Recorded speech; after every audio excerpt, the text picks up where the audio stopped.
Villette by Charlotte Bronte, Chapter 20. The Concert. One morning, Mrs. Bretton, coming promptly into my room, desired me to open my drawers and show her my dresses, which I did without a word. "That will do," said she, when she had turned them over.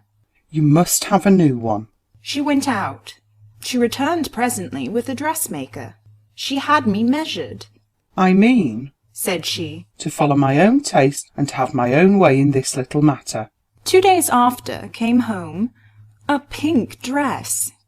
"That is not for me," I said hurriedly, feeling that I would almost as soon clothe myself in the costume of a Chinese lady of rank. "We shall see whether it is for you or not," rejoined my godmother, adding with her resistless decision, "Mark my words, you will wear it this very evening." I thought I should not. I thought no human force should avail to put me into it. A pink dress! I knew it not. It knew not me. I had not proved it. My godmother went on to decree that I was to go with her and Graham to a concert that same night, which concert, she explained, was a grand affair to be held in the large salle, or hall, of the principal musical society. The most advanced of the pupils of the Conservatoire were to perform. It was to be followed by a lottery au bénéfice des pauvres, and to crown all, the king, queen, and prince of Le Massacre were to be present. Graham, in sending tickets, had enjoined attention to costume as a compliment due to royalty. He also recommended punctual readiness by 7 o'clock.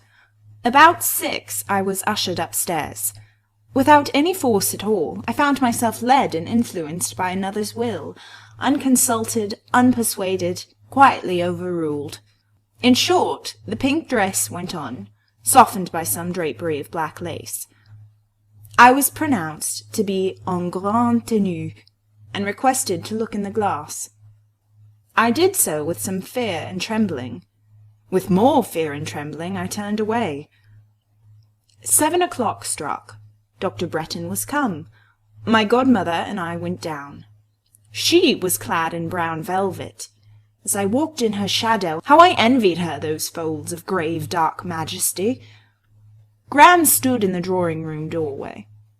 "I do hope he will not think I have been decking myself out to draw attention," was my uneasy aspiration. "Here, Lucy, are some flowers," said he, giving me a bouquet. He took no further notice of my dress than was conveyed in a kind smile and satisfied nod, which calmed at once my sense of shame and fear of ridicule. For the rest, the dress was made with extreme simplicity, guiltless of flounce or furbelow. It was but the light fabric and bright tint which scared me, and since Graham found in it nothing absurd, my own eye consented soon to become reconciled.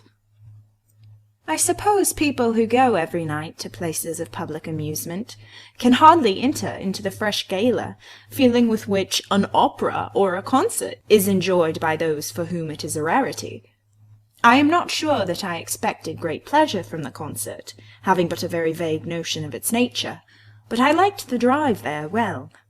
The snug comfort of the close carriage on a cold though fine night, the pleasure of setting out with companions so cheerful and friendly, the sight of the stars glinting fitfully through the trees as we rode along the avenue, then the freer burst of the night sky when we issued forth to the open chaussee, the passage through the city gates, the lights there burning, the guards there posted, the pretence of inspection, to which we there submitted, and which amused us so much. All these small matters had for me, in their novelty, a peculiarly exhilarating charm. How much of it lay in the atmosphere of friendship diffused about me, I know not. Dr. John and his mother were both in their finest mood, contending animatedly with each other the whole way, and as frankly kind to me as if I had been of their kin. Our way lay through some of the best streets of Villette, streets brightly lit, and far more lively now than at high noon. How brilliant seemed the shops, how glad, gay, and abundant flowed the tide of life along the broad pavement.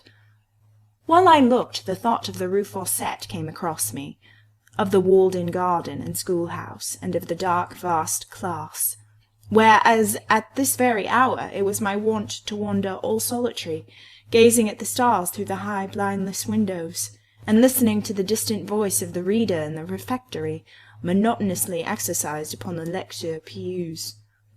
Thus must I soon again listen and wonder, and this shadow of the future stole with timely sobriety across the radiant present.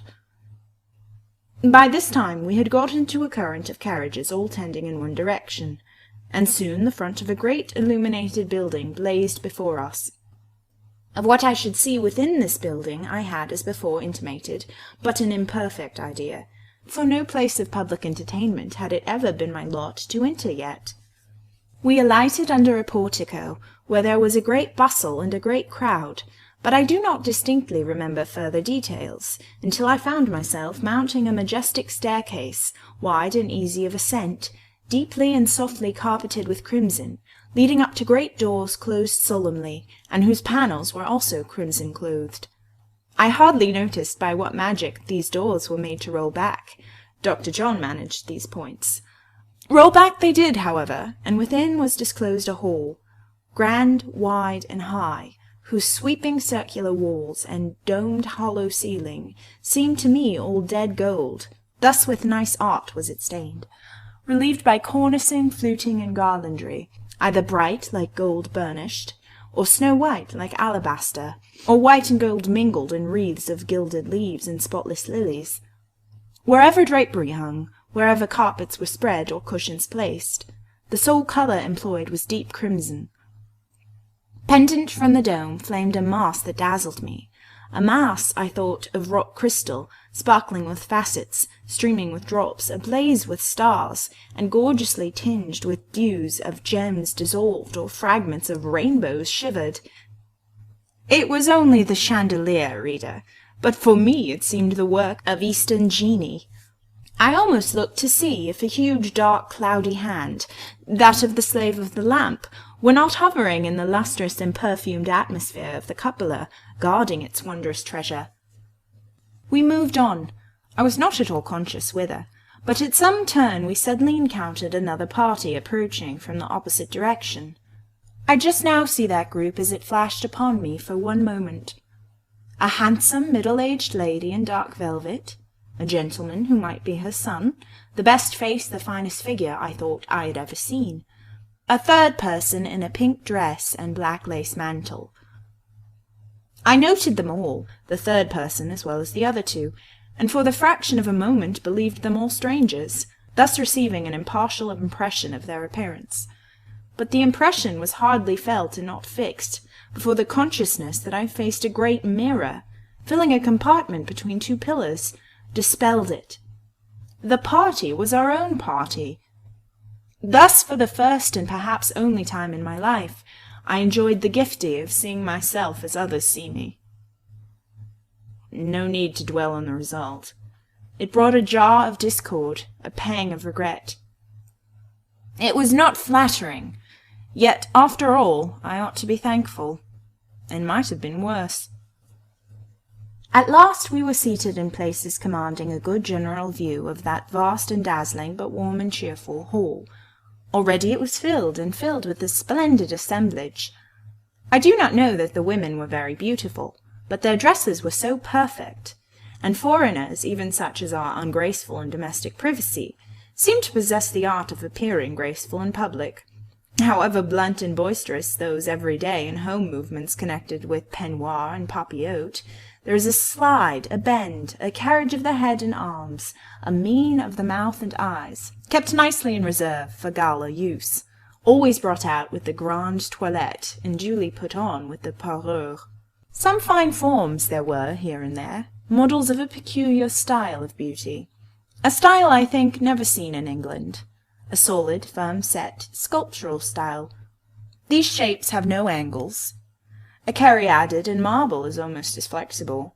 A Phidian goddess is not more perfect in a certain still and stately sort. They have such features as the Dutch painters give to their Madonnas, low country classic features, regular but round, straight but stolid, and for their depth of expressionless calm, of passionless peace, a polar snowfield could alone offer a type. Women of this order need no ornament, and they seldom wear any. The smooth hair, closely braided, supplies a sufficient contrast to the smoother cheek and brow. The dress cannot be too simple. The rounded arm and perfect neck require neither bracelet nor chain. With one of these beauties I once had the honour and rapture to be perfectly acquainted. The inert force of the deep-settled love she bore herself was wonderful. It could only be surpassed by her proud impotency to care for any other living thing.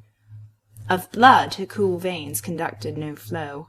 Placid lymph filled and almost obstructed her arteries. Such a Juno as I have described sat full in our view, a sort of mock for all eyes, and quite conscious that so she was, but proof to the magnetic influence of gaze or glance. Cold, rounded, blonde, and beauteous as the white column, capitalled with gilding, which rose at her side. Observing that Dr. John's attention was much drawn towards her, I entreated him in a low voice, "For love of heaven, shield well his heart. You need not fall in love with that lady," I said, "because I tell you beforehand you might die at her feet, and she would not love you again." Very well, said he. And how do you know that the spectacle of her grand insensibility might not with me be the strongest stimulus to homage? The sting of desperation is, I think, a wonderful irritant to my emotions, but— shrugging his shoulders. You know nothing about these things. I'll address myself to my mother. Mamma, I'm in a dangerous way.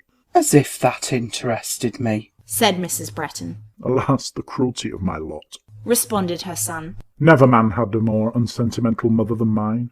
She never seems to think that such a calamity can befall her as a daughter-in-law. If I don't, it is not for want of having that same calamity held over my head. You have threatened me with it for the last 10 years. Mamma, I am going to be married soon, was the cry before you were well out of jackets. But, mother, one of these days it will be realised. All of a sudden, when you think you are most secure, I shall go forth like Jacob or Esau, or any other patriarch, and take me a wife, perhaps of these which are of the daughters of the land. At your peril, John Graham, that is all. This mother of mine means me to be an old bachelor. What a jealous old lady it is. But now just look at that splendid creature in the pale blue satin dress, and hair of paler brown, with reflets satins as those of her robe.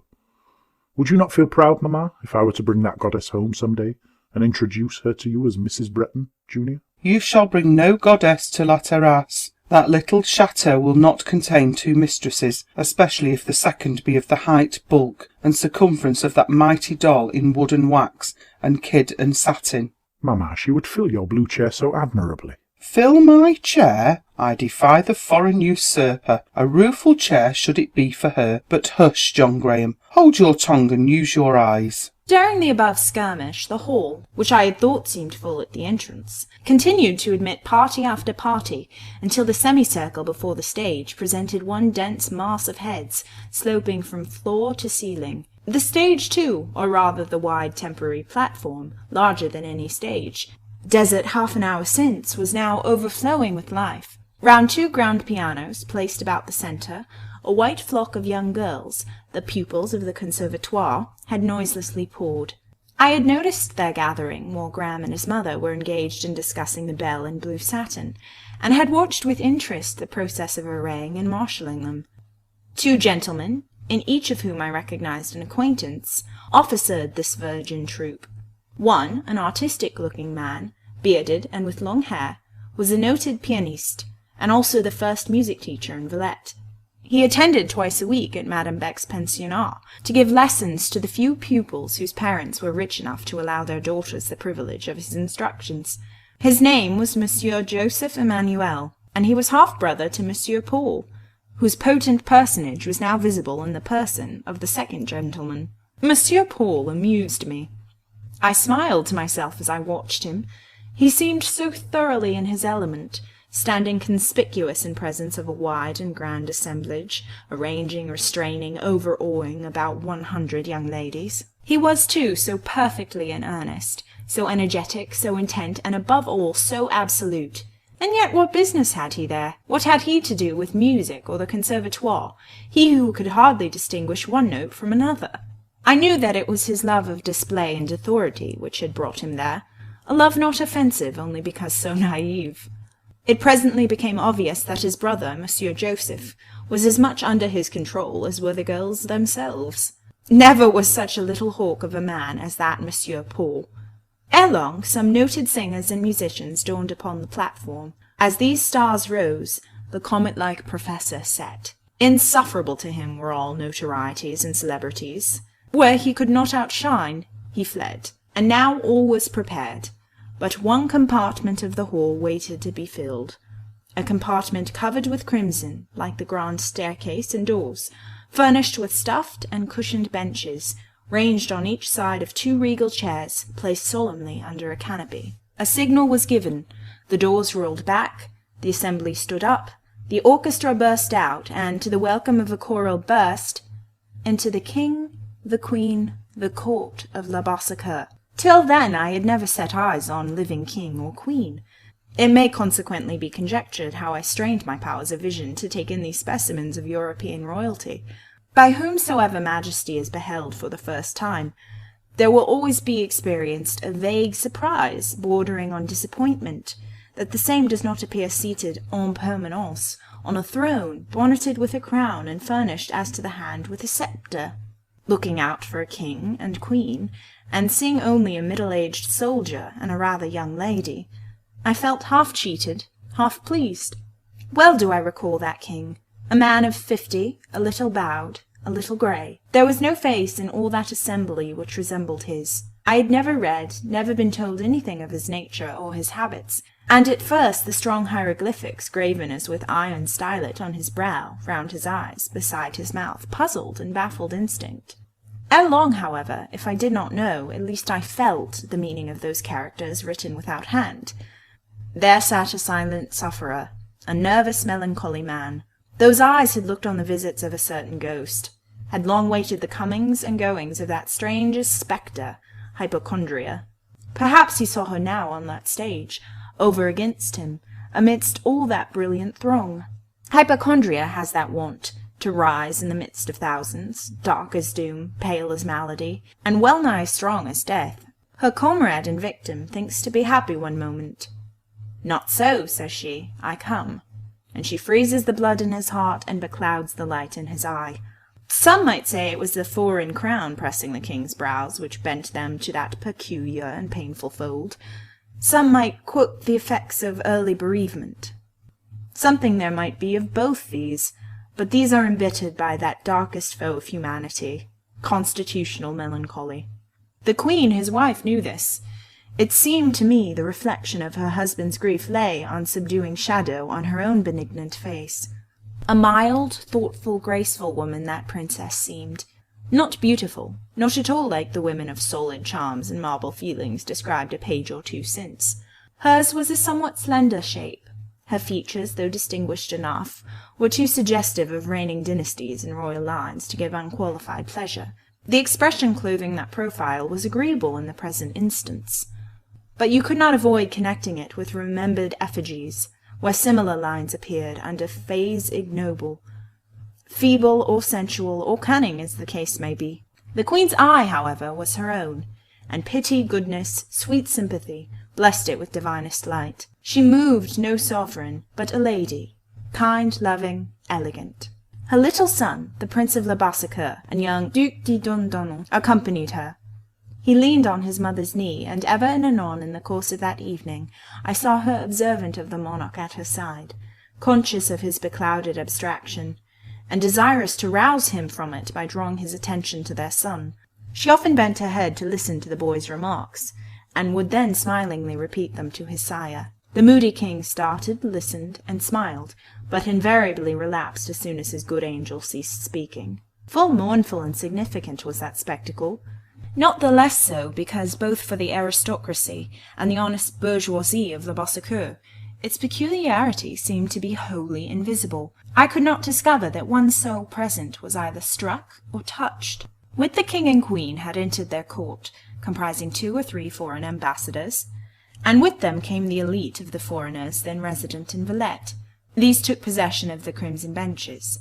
The ladies were seated, most of the men remained standing. The sable rank lining the background looked like a dark foil to the splendour displayed in front. Nor was this splendour without varying light and shade and gradation. The middle distance was filled with matrons in velvets and satins, in plumes and gems. The benches in the foreground, to the Queen's right hand, seemed devoted exclusively to young girls. The flower, perhaps I should rather say the bud, of Villette aristocracy. Here were no jewels, no headdresses, no velvet pile or silken sheen. Purity, simplicity, and aerial grace reigned in that virgin band. Young heads simply braided, and fair forms. I was going to write sylph forms, but that would have been quite untrue. Several of these jeunes filles, who had not numbered more than 16 or 17 years, boasted contours as robust and solid as those of a stout Englishwoman of 25. Fair forms robed in white, or pale rose, or placid blue, suggested thoughts of heaven and angels. I knew a couple, at least, of these roses et blanches specimens of humanity. Here was a pair of Madame Beck's late pupils, Mademoiselles Mathilde and Angelique, pupils who, during their last year at school, ought to have been in the first class, but whose brains never got them beyond the second division. In English they had been under my own charge, and hard work it was to get them to translate rationally a page of the Vicar of Wakefield. Also, during 3 months, I had one of them for my vis-a-vis at table, and the quantity of household bread, butter, and stewed fruit she would habitually consume at second déjeuner was a real world's wonder, to be exceeded only by the fact of her actually pocketing slices she could not eat. Here be truths, wholesome truths too. I knew another of these seraphs, the prettiest, or at any rate the least demure and hypocritical-looking of the lot. She was seated by the daughter of an English peer, also an honest though haughty-looking girl. Both had entered in the suite of the British Embassy. She, i.e. my acquaintance, had a slight, pliant figure, not at all like the forms of the foreign damsels. Her hair, too, was not close braided, like a shell or a skull-cap of satin. It looked like hair, and waved from her head, long, curled, and flowing. She chatted away volubly, and seemed full of a light-headed sort of satisfaction with herself and her position. I did not look at Dr. Bretton, but I knew that he too saw Ginevra Fanshawe. He had become so quiet. He answered so briefly his mother's remarks. He so often suppressed a sigh. Why should he sigh? He had confessed a taste for the pursuit of love under difficulties. Here was full gratification for that taste. His lady-love beamed upon him from a sphere above his own. He could not come near her. He was not certain that he could win from her a look. I watched to see if she would so far favour him. Our seat was not far from the crimson benches. We must inevitably be seen thence, by eyes so quick and roving as Miss Fanshawe's, and very soon those optics of hers were upon us, at least upon Dr. and Mrs. Bretton. I kept rather in the shade and out of sight, not wishing to be immediately recognized. She looked quite steadily at Dr. John, and then she raised a glass to examine his mother. A minute or two afterwards she laughingly whispered her neighbour. Upon the performance commencing, her rambling attention was attracted to the platform. On the concert I need not dwell. The reader would not care to have my impressions thereanent, and indeed it would not be worth while to record them, as they were the impressions of an ignorant cross. The young ladies of the Conservatoire, being very much frightened, made rather a tremulous exhibition on the 2 grand pianos. Monsieur Joseph Emmanuel stood by them while they played, but he had not the tact or influence of his kinsman, who under similar circumstances would certainly have compelled pupils of his to demean themselves with heroism and self-possession. Monsieur Paul would have placed the hysterical debutantes between 2 fires, terror of the audience and terror of himself, and would have inspired them with the courage of desperation by making the latter terror incomparably the greater. Monsieur Joseph could not do this. Following the white muslin pianists came a fine, full-grown, sulky lady in white satin. She sang. Her singing just affected me like the tricks of a conjurer. I wondered how she did it, how she made her voice run up and down and cut such marvellous capers. But a simple Scotch melody, played by a rude street minstrel, has often moved me more deeply. Afterwards stepped forth a gentleman, who, bending his body a good deal in the direction of the king and queen, and frequently approaching his white-gloved hand to the region of his heart, ventured a bitter outcry against a certain fausse Isabelle. I thought he seemed especially to solicit the queen's sympathy, but unless I am egregiously mistaken, Her Majesty lent her attentions rather with the calm of courtesy than the earnestness of interest. This gentleman's state of mind was very harrowing, and I was glad when he wound up his musical exposition of the same. Some rousing choruses struck me as the best part of the evening's entertainment. There were present deputies from all the best provincial choral societies, genuine barrel-shaped native Labassecourians. These worthies gave voice without mincing the matter. Their hearty exertions had at least this good result. The ear drank thence a satisfying sense of power. Through the whole performance, timid instrumental duets, conceited vocal solos, sonorous brass-lunged choruses, my attention gave but one eye and one ear to the stage, the other being permanently retained in the service of Dr. Breton. I could not forget him, nor cease to question how he was feeling, what he was thinking, whether he was amused or the contrary. At last he spoke. "And how do you like it all, Lucy? You are very quiet," he said in his own cheerful tone. "I am quiet," I said, "because I am so very, very much interested, not merely with the music, but with everything about me." He then proceeded to make some further remarks, with so much equanimity and composure, that I began to think he had really not seen what I had seen, and I whispered, "Miss Fanshawe is here. Have you noticed her?" "Oh, yes, and I observe that you noticed her too." "Is she come with Mrs. Cholmondeley, do you think?" "Mrs. Cholmondeley is there with a very grand party. Yes, Ginevra was in her train, and Mrs. Cholmondeley was in Lady's train, who was in the Queen's train. If this were not one of the compact little minor European courts, whose very formalities are little more imposing than familiarities, and whose gala grandeur is but homeliness in Sunday array, it would sound all very fine." "Ginevra saw you, I think." "So do I think so. I have had my eye on her several times since you withdrew yours, and I have had the honour of witnessing a little spectacle which you were spared." I did not ask what.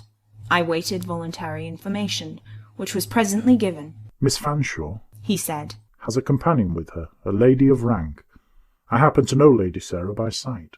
Her noble mother has called me in professionally. She is a proud girl, but not in the least insolent, and I doubt whether Ginevra will have gained ground in her estimation by making a butt of her neighbours." "What neighbours?" "Merely myself and my mother. As to me, it is all very natural. Nothing, I suppose, can be fairer game than the young bourgeois doctor. But my mother? I never saw her ridiculed before. Do you know, the curling lip and sarcastically levelled glass thus directed gave me a most curious sensation." "Think nothing of it, Dr. John. It is not worth while.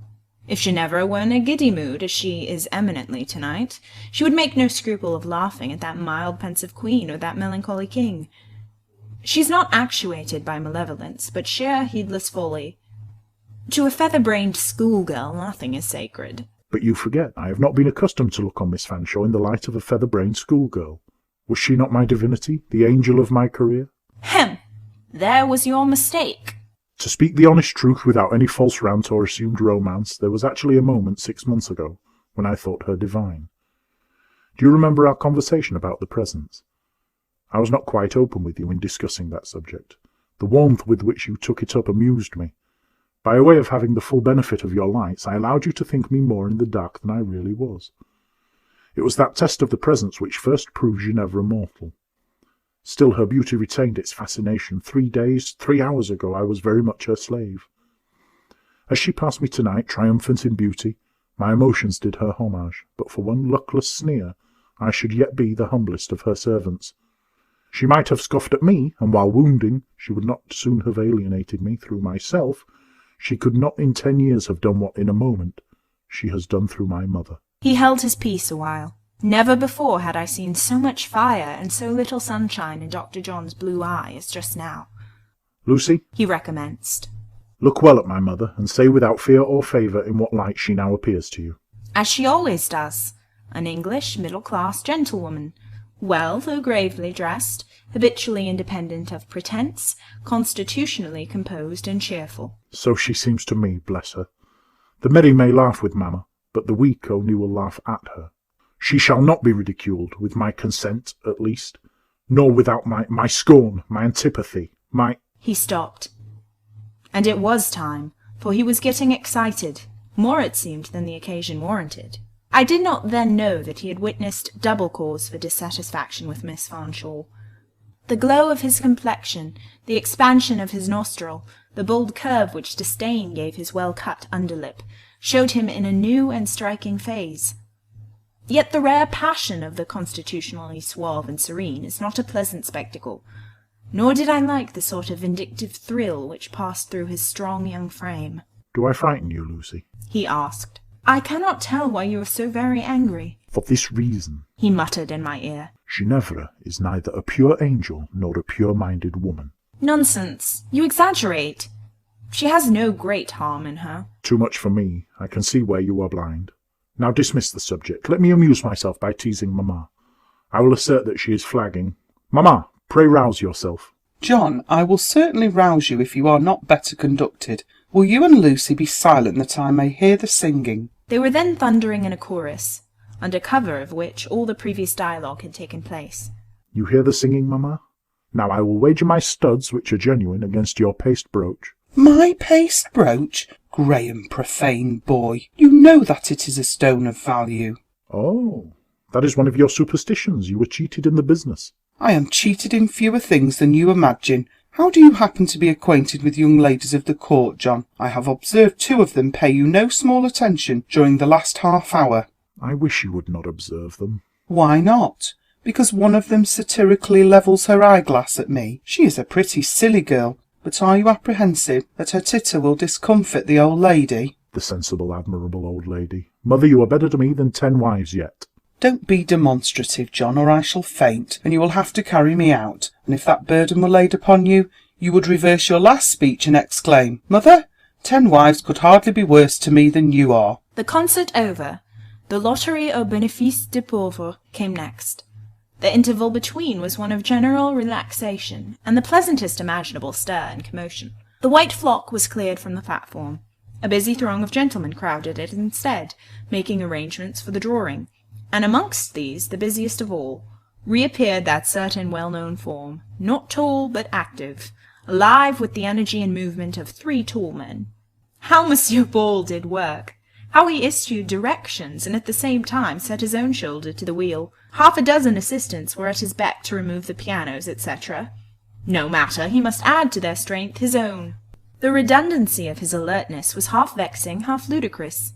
In my mind I both disapproved and derided most of this fuss. Yet in the midst of prejudice and annoyance I could not, while watching, avoid perceiving a certain not disagreeable naivete in all he did and said.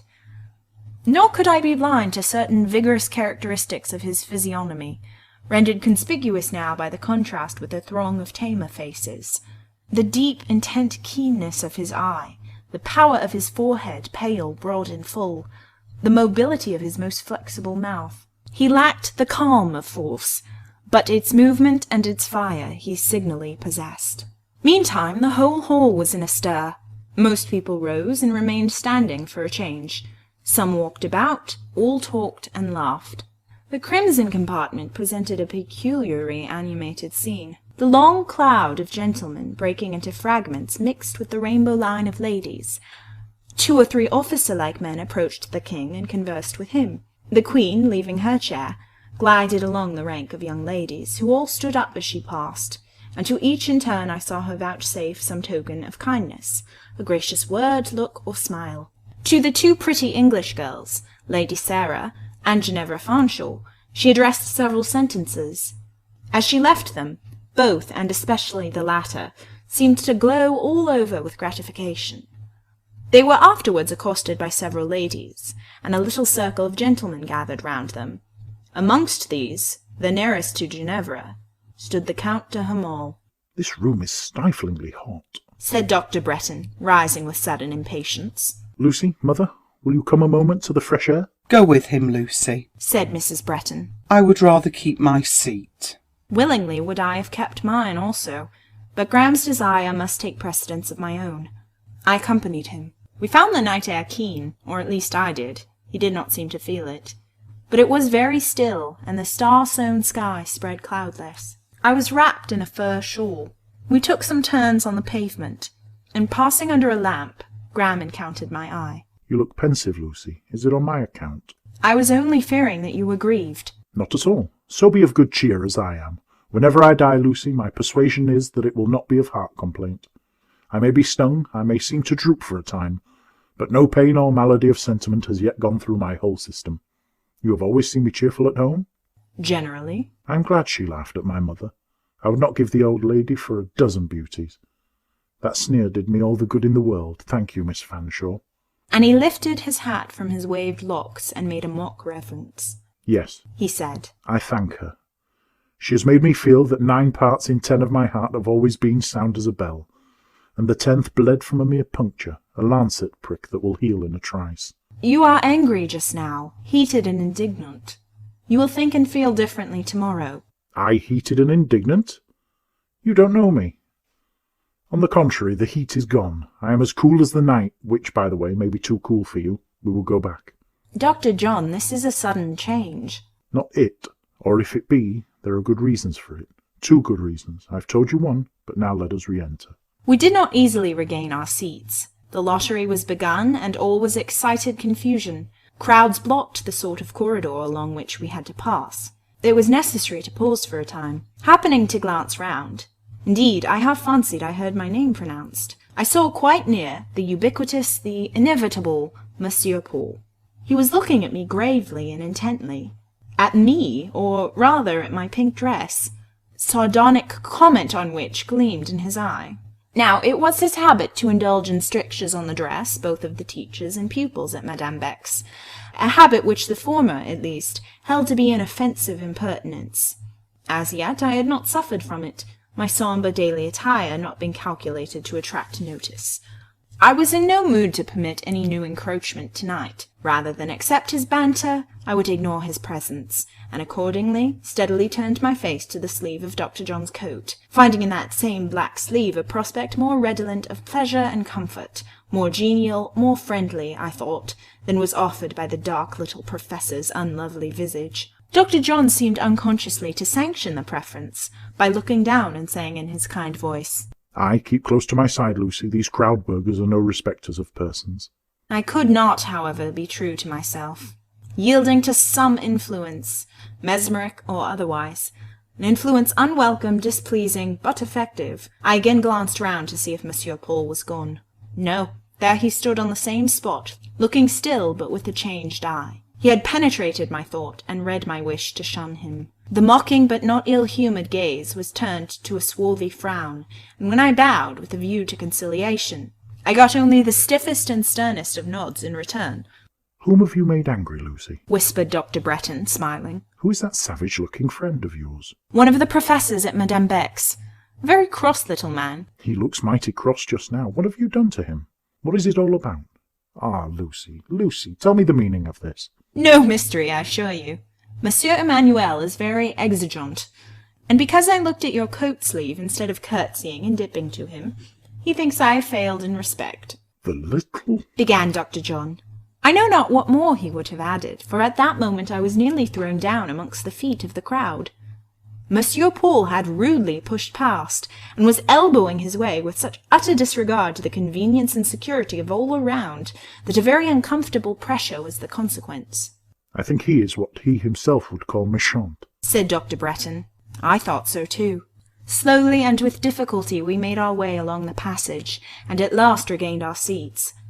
The drawing of the lottery lasted nearly an hour. It was an animating and amusing scene, and as we each held tickets, we shared in the alternations of hope and fear raised by each turn of the wheel. 2 little girls of 5 and 6 years old drew the numbers, and the prizes were duly proclaimed from the platform. These prizes were numerous, though of small value. It so fell out that Dr. John and I each gained one. Mine was a cigar case, his a lady's headdress, a most airy sort of blue and silver turban with a streamer of plumage on one side like a snow cloud. He was excessively anxious to make an exchange, but I could not be brought to hear reason, and to this day I keep my cigar case.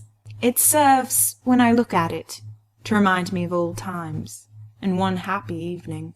Dr. John, for his part, held his turban at arm's length between his finger and thumb, and looked at it with a mixture of reverence and embarrassment highly provocative of laughter. The contemplation over, he was about coolly to deposit the delicate fabric on the ground between his feet. He seemed to have no shadow of an idea of the treatment or stowage it ought to receive. If his mother had not come to the rescue, I think he would finally have crushed it under his arm like an opera hat. She restored it to the bandbox whence it had issued. Graham was quite cheerful all the evening, and his cheerfulness seemed natural and unforced. His demeanour, his look, is not easily described. There was something in it peculiar, and in its way original. I read in it no common mastery of the passions, and a fund of deep and healthy strength which, without any exhausting effort, bore down disappointment and extracted her fang. His manner now reminded me of qualities I had noticed in him when professionally engaged amongst the poor, the guilty, the suffering, in the basse ville. He could look at once determined, enduring, and sweet-tempered. Who could help liking him? He betrayed no weakness which harassed all your feelings with considerations as to how its faltering must be propped. From him broke no irritability which startled calm and quenched mirth. His lips let fall no caustic that burned to the bone. His eye shot no morose shafts that went cold and rusty and venomed through your heart. Beside him was rest and refuge. Around him, fostering sunshine. And yet he had neither forgiven nor forgotten Miss Fanshawe. Once angered, I doubt if Dr. Bretton were soon to be propitiated. Once alienated, whether he were ever to be reclaimed. He looked at her more than once, not stealthily or humbly, but with a movement of hardy, open observation. De Hamal was now a fixture beside her. Mrs. Chumley sat near, and they and she were wholly absorbed in the discourse, mirth, and excitement with which the crimson seats were as much astir as any plebeian part of the hall. In the course of some apparently animated discussion, Ginevra once or twice lifted her hand and arm. A handsome bracelet gleamed upon the latter. I saw that its gleam flickered in Dr. John's eye, quickening therein a derisive, ireful sparkle. He laughed. "I think," he said, "I will lay my turban on my wonted altar of offerings.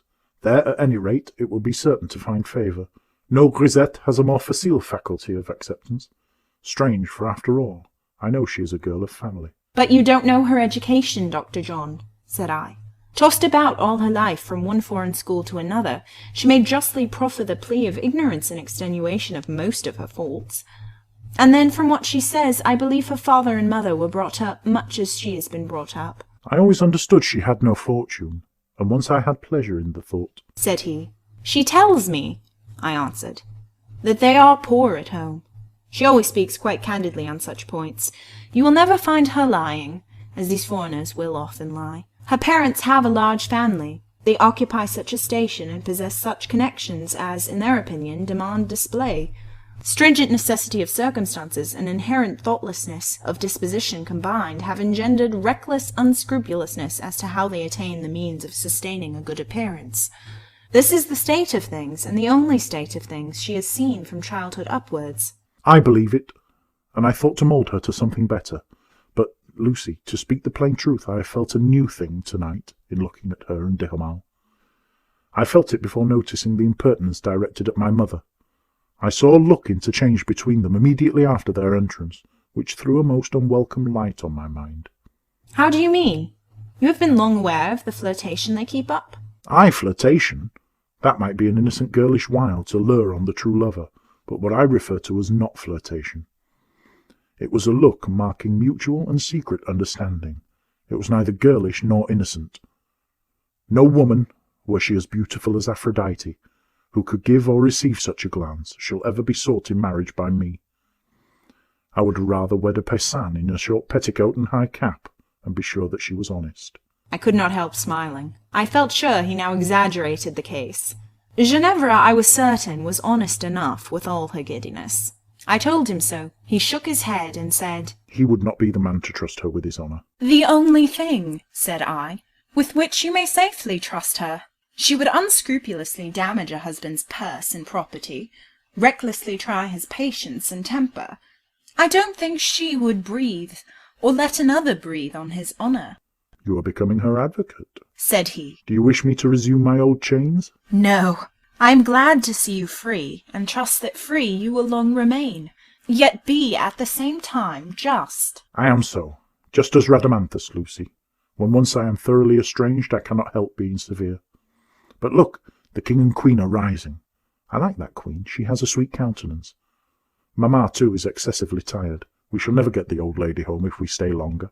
"I tired, John?" cried Mrs. Bretton, looking at least as animated and as wide awake as her son. "I would undertake to sit you out yet. Leave us both here till morning, and we should see which looked the most jaded by sunrise." "I should not like to try the experiment, for in truth, mamma, you are the most unfading of evergreens and the freshest of matrons. It must then be on the plea of your son's delicate nerves and fragile constitution that I found a petition for our speedy adjournment."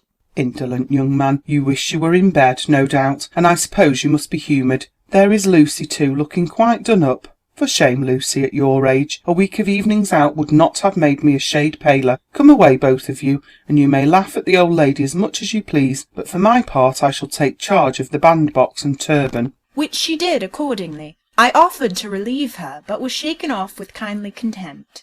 My godmother opined that I had enough to do to take care of myself. Not standing on ceremony now, in the midst of the gay confusion worse confounded succeeding to the King and Queen's departure, Mrs. Bretton preceded us, and promptly made us a lane through the crowd. Graham followed, apostrophizing his mother as the most flourishing grisette it had ever been his good fortune to see charged with carriage of a bandbox. He also desired me to mark her affection for the sky-blue turban, and announced his conviction that she intended one day to wear it. The night was now very cold and very dark, but with little delay we found the carriage. Soon we were packed in it, as warm and as snug as at a fireside, and the drive home was, I think, still pleasanter than the drive to the concert.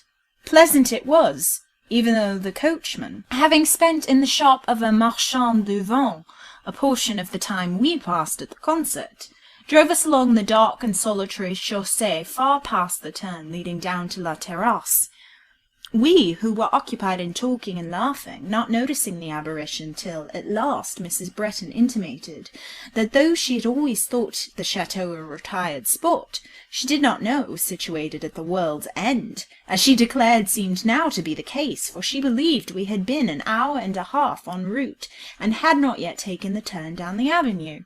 Then Graham looked out, and perceiving only dim fields, with unfamiliar rows of pollards and limes ranged along their else invisible sunk fences, began to conjecture how matters were, and calling a halt and descending, he mounted the box, and took the reins himself. Thanks to him, we arrived safe at home about an hour and a half beyond our time. Martha had not forgotten us. A cheerful fire was burning, and a neat supper spread in the dining-room. We were glad of both. The winter dawn was actually breaking before we gained our chambers. I took off my pink dress and lace mantle with happier feelings than I had experienced in putting them on. Not all, perhaps, who had shone brightly arrayed at that concert could say the same, for not all had been satisfied with friendship, with its calm comfort and modest hope.